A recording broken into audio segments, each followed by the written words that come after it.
마케팅의 원형을 어떻게 정의하는지가 되게 중요하거든요. 마케팅을 어떤 걸로 정의하냐에 따라서 어떤 행동을 할 때 다른 사람의 얘기를 어떤 의견을 듣고 어떤 의견을 듣지 않을지가 다 여기서 결정돼요. 마케팅을 뭐로 정하냐에 따라서. 요즘 이제 마케팅의 트렌드는 보면 대부분 마케팅을 좋은 어떤 가치를, 본질을 소비자들에게 알리는 거, 이런 형태로 좀 추상적으로 많은 마케터 강사들이 강의를 하시는 것 같아요. 근데 저는 그게 마케팅의 본질이 아니라고 생각하거든요.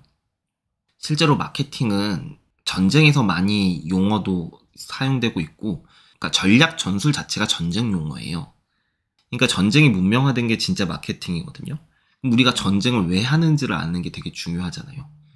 다 경제 때문에 하는 거예요.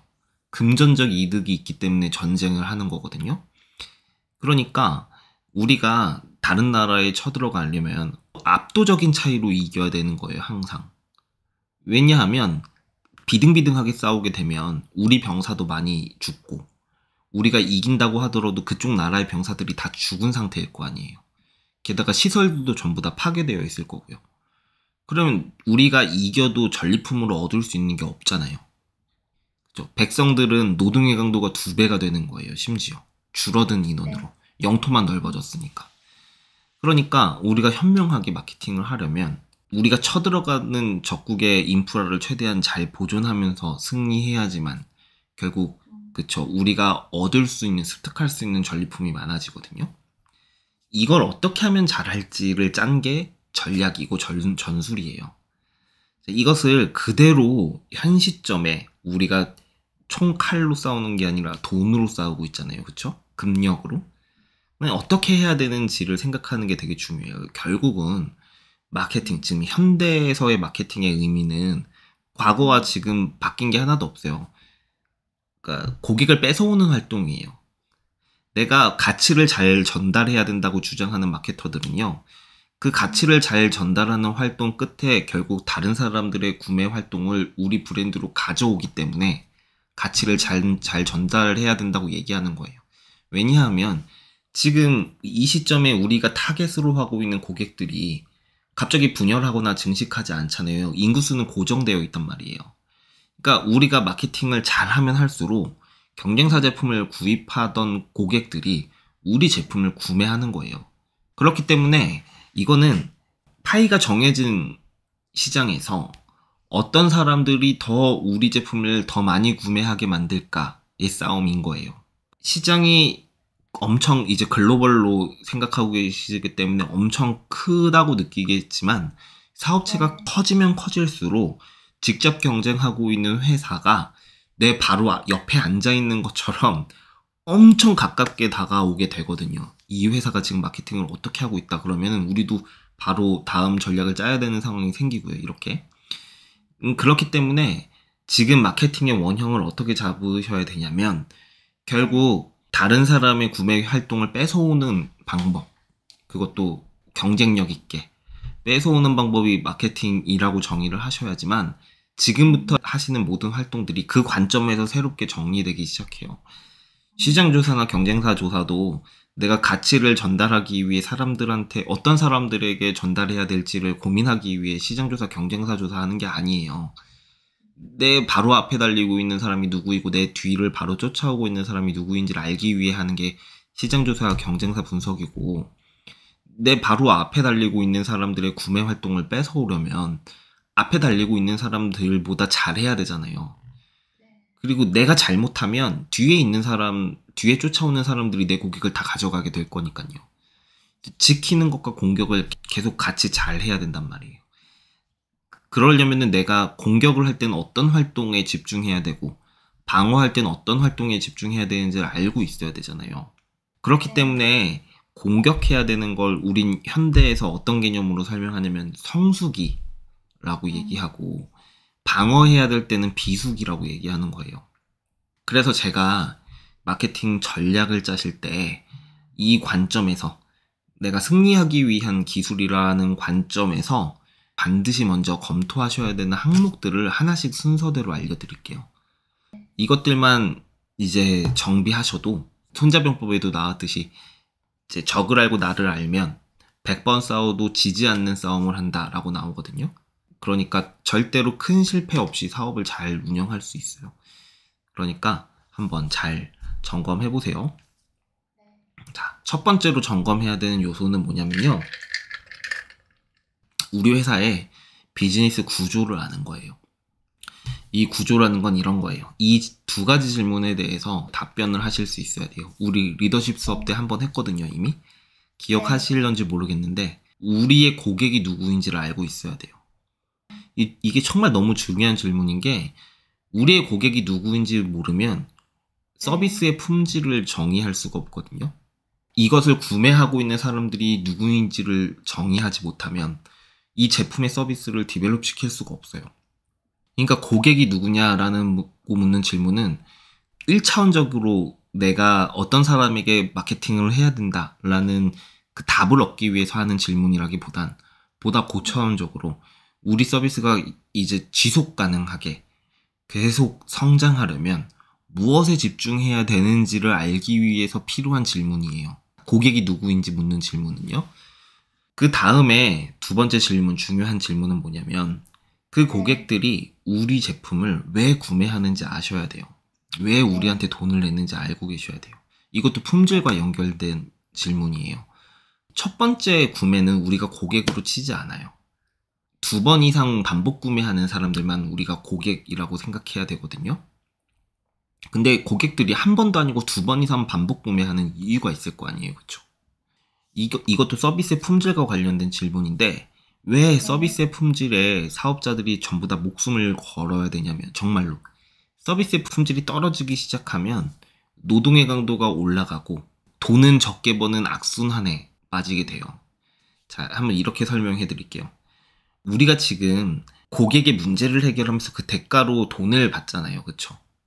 이 화폐라는 개념은 사실 내가 문제를 어느 정도로 잘 해결했는지 그 신뢰도를 재는 저울 같은 거예요.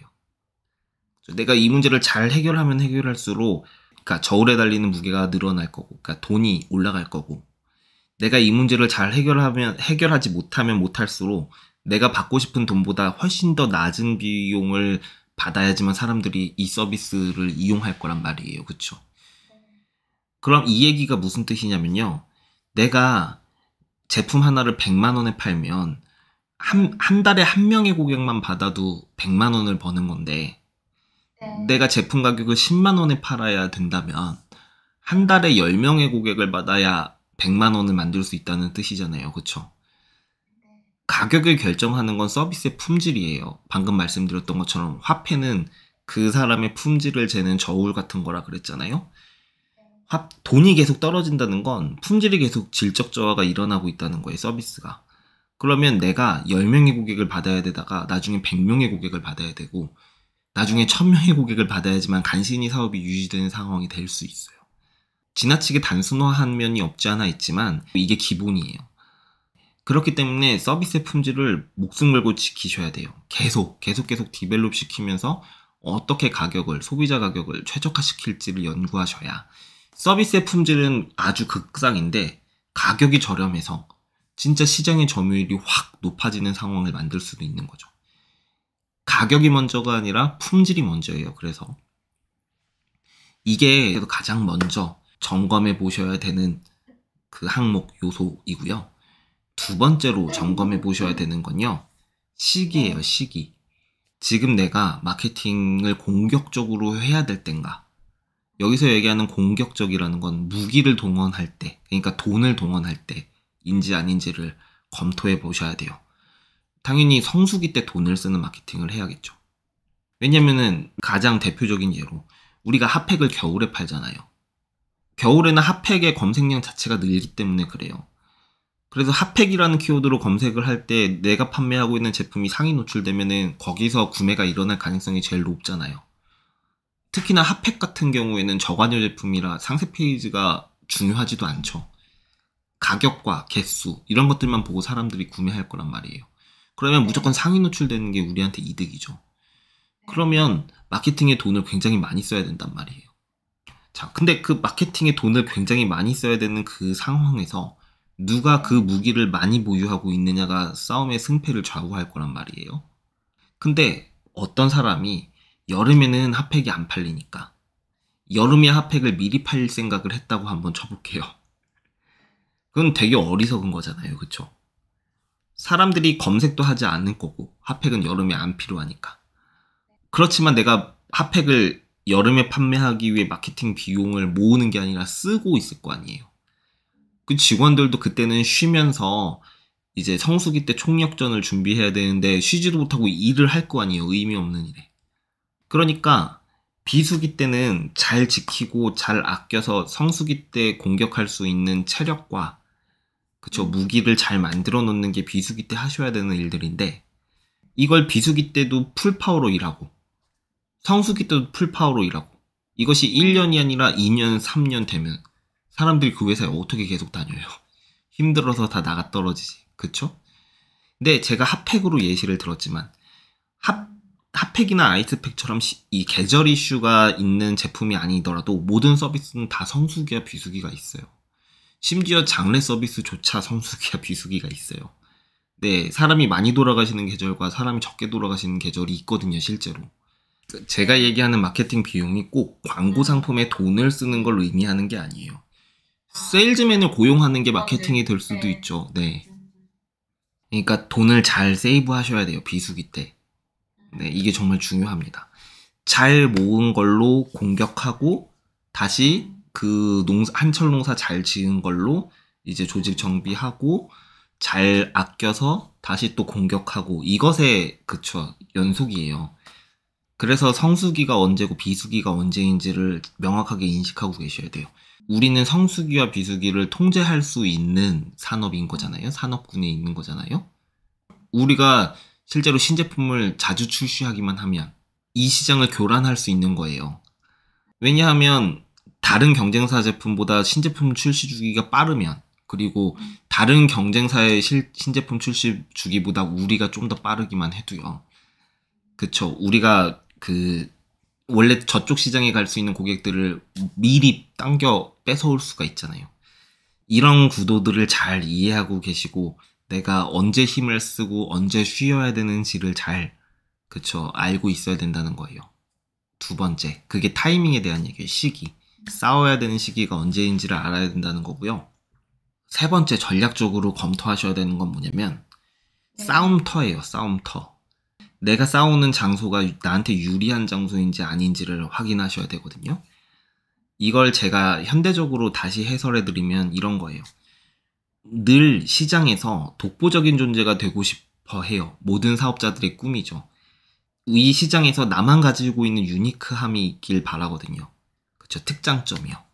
근데 사실 내가 특장점을 아무리 만들어내서 시장에서 경쟁을 한다고 하더라도 그게 정말 고객들의 반응이 좋으면 금방 후속주자들이 그것들을 보완한 특장점들을 개발한 제품들을 금방 출시하거든요. 서로 기능 개발에 이제 치킨 게임을 계속 그러니까 경쟁이 치열해지면 기술 개발에 들어가는 돈과 실제 벌어들이는 이익이 어느 순간부터 역전되기 시작해요. 이게 너무 경쟁이 치열해지면 소비자들은 좋지만 사업체가 공멸하기 시작합니다. 시장에서. 또 사업자들이 담합하는 건 불법이잖아요. 그래서 여기서 정말 중요한 관점은 뭐냐면 내가 언제나 가지고 있는 제품의 장점을 이 한정된 시장이 아니라 다른 시장, 그러니까 아직 내 제품 같은 게 없는 새로운 시장이 있는지 없는지를 언제나 조사하고 있어야 돼요. 내 제품이 지금 한시적으로 뭐 예를 들어 A 동네에서는 1등이야. 근데 갑자기 경쟁자들이 막 생겼어요. 그럼 그 경쟁자들은 사실 팔로워들이잖아요, 1등이 경쟁하는 방법은 추격자들을 밟는 걸로 하는 게 아니라요. 다른 시장으로 진출하면서 하는 거예요. 그게 1등의 경쟁 방법이거든요. 꾸준히 지금 내가 싸우고 있는 전쟁터가 나한테 유리한 전쟁터가 되도록 전쟁터를 옮겨야 돼요. 그러니까 뭐냐면 전쟁터를 내가 언제나 만들면 좋겠지만 나한테 유리한 싸움터로 만들 수도 있지만 내가 찾아가는 게 훨씬 더 빠를 때는 찾아갈 수 있는 사람이 돼야 돼요. 지금 말씀드린 이것들이 전략을 짤 때 채워 넣어야 되는 내용들이에요. 지금 시장에서 경쟁을 잘 하고 있다는 대표적인 증거 중에 하나가 경쟁사들이 나를 저격하는 거예요. 이게 내가 위협적인 존재라는 뜻이거든요. 그들이 공격하는 이유는 활동을 정지시키려고 공격하는 거잖아요. 근데 견뎌내셔야 돼요. 요게 전략을 짤 때 필요한 것들이에요. 기획하는 거랑은 결이 다르죠. 내가 비즈니스 모델에 대해서 생각을 할 때도 기획은 해야 되는 거예요. 우리의 고객이 누구인가라는 질문에 대답할 때도요. 내가 이 질문에 왜 대답해야 되는지를 먼저 목적을 생각하셔야 되고, 이 질문에 대한 대답을 적을 때 목표를 뭘로 할지 생각하셔야 되고, 그쵸? 당연히 고객을 생각해야 되는 거니까 타깃 적어야 되고. 그러니까 이런 식으로 매사 모든 항목에 대한 기획을 하시는 건 매사 이거는 그냥 패시브 스킬이에요. 뭘 할 때 다 기획을 하고 선행 단계에서 하셔야 되는 거라고 생각을 하시면 됩니다.